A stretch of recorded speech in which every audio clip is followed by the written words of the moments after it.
마태복음 10장 메시지 성경으로 읽겠습니다.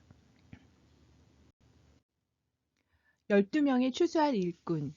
그 기도는 곧 응답되었다. 예수께서 자기를 따르는 사람들 가운데 12명을 불러 무르익은 밭으로 보내셨다.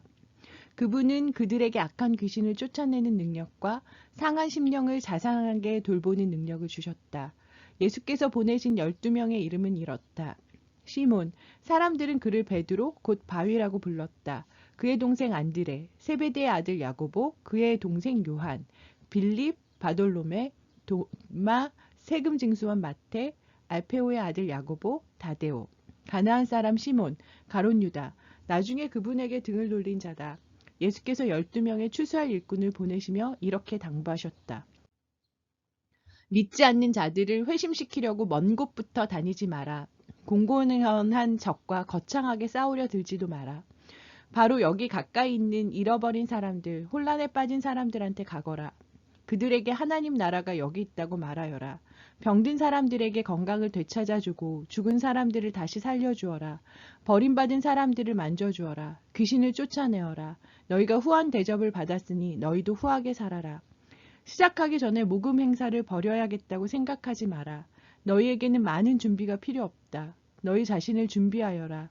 하루 세끼 먹을 것만 있어도 너희는 이 일을 계속할 수 있다. 짐을 가볍게 하고 다녀라. 어떤 성읍이나 마을에 들어가거든 굳이 고급 여관에 묵지 마라. 수수한 사람들이 사는 적당한 곳을 찾아가 떠날 때까지 그곳으로 만족하여라. 문을 두드릴 때는 정중히 인사하여라. 그들이 너희를 맞아들이거든 예의 바르게 이야기를 나누어라. 너희를 맞아들이지 않거든 조용히 떠나라. 소란 피울 것 없다. 무시해버리고 너희의 길을 가면 된다.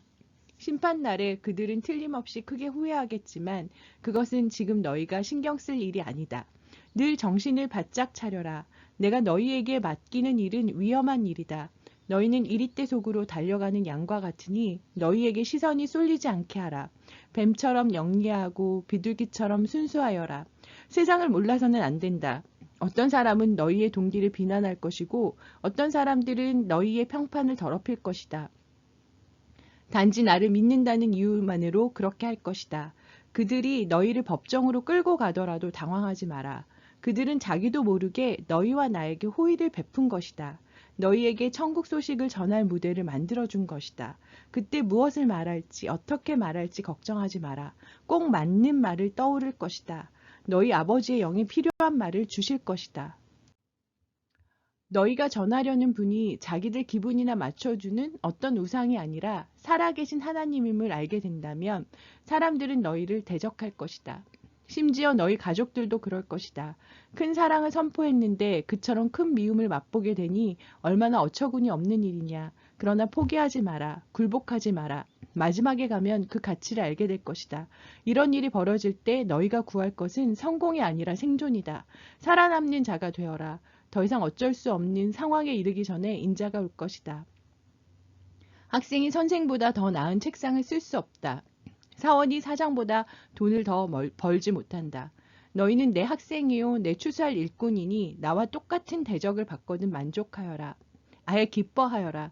그들이 주인인 나를 똥 묻은 화상이라고 부르는데 일꾼들이야 더 무엇을 바라겠느냐. 겁먹지 마라. 언젠가는 모든 것이 밝혀져 모든 사람이 일의 진실을 알게 될 것이다.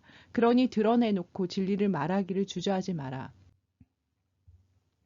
괴롭히는 자들이 허세를 부리며 위협한다고 해서 침묵해서는 안 된다.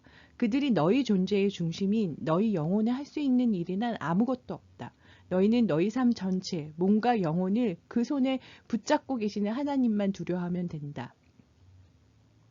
내 편에 서라. 애완용 카니아의 값이 얼마더냐? 푼돈이 아니냐?